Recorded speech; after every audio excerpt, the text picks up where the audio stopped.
So on March 7th, the 2 days of the king were put into effect. On that day, the enemies of the Jews had hoped to overpower them, but quite the opposite happened. It was the Jews who overpowered their enemies. The Jews gathered in their cities throughout all the king's provinces to attack anyone who tried to harm them. But no one could make a stand against them, for everyone was afraid of them. And all the nobles of the provinces, the highest officers, the governors, and the royal officials helped the Jews for fear of Mordecai. For Mordecai had been promoted in the king's palace, and his fame spread throughout all the provinces as he became more and more powerful. The Jews struck down all their enemies with the sword, killing and destroying them. And they did what they pleased to those who hated them.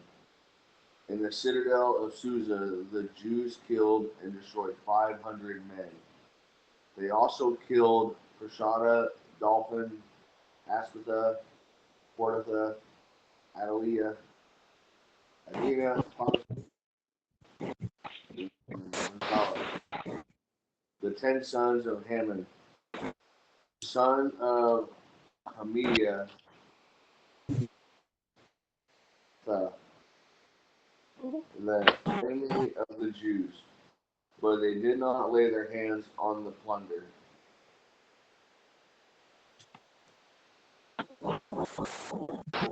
The number of those that were slain in Shushan, the palace was brought before the king. And the king said unto Esther the queen, the Jews had slain and destroyed 500 men in Shushan, the palace, and the 10 sons of Haman. What have they done in the rest of the king's provinces? Now what is thy petition? And it shall be granted thee. Or what is thy request further? And it shall be done. Then said Esther, if it please the king, let it be granted to the Jews which are in Shushan to do tomorrow also according unto this day's decree. Let Haman's 10 sons be hanged upon the gallows. And the king commanded it so to be done. The decree was given at Shushan, and they hanged Haman's 10 sons. The Jews in Susa came together on the 14th day of the month of Adar, and they put to death in Susa 300 men, but they did not lay their hands on the plunder.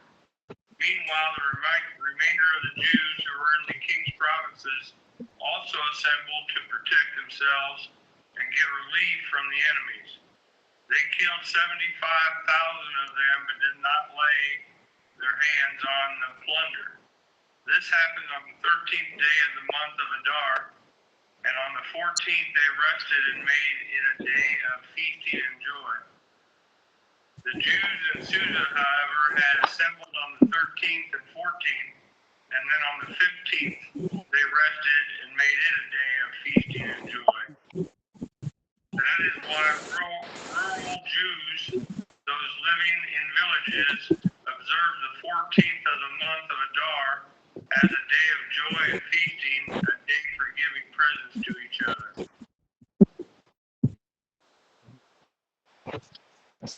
Mordecai recorded these events and sent letters to the Jews near and far, throughout all the provinces of King Xerxes, calling on them to celebrate an annual festival on these 2 days. He told them to celebrate these days with feasting and gladness, and by giving gifts of food to each other and presents to the poor.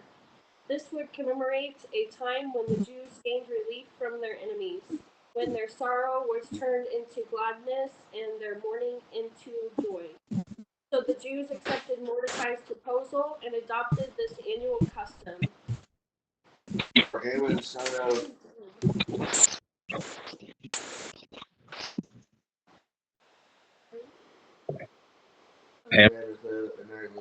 the enemy of all the Jews had plotted against the Jews to destroy them and had cast the pur, that is, the lot, for their ruin and destruction.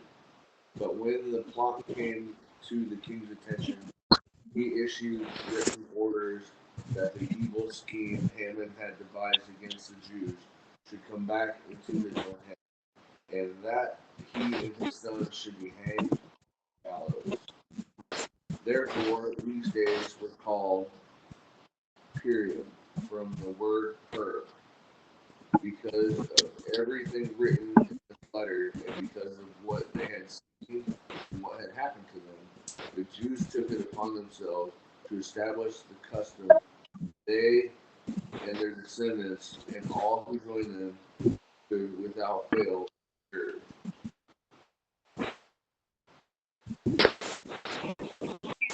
That these days should be remembered and kept throughout every generation, every family, every province, and every city, that these days of Purim did not fail from among the Jews, nor the memorial of them perish from their seed.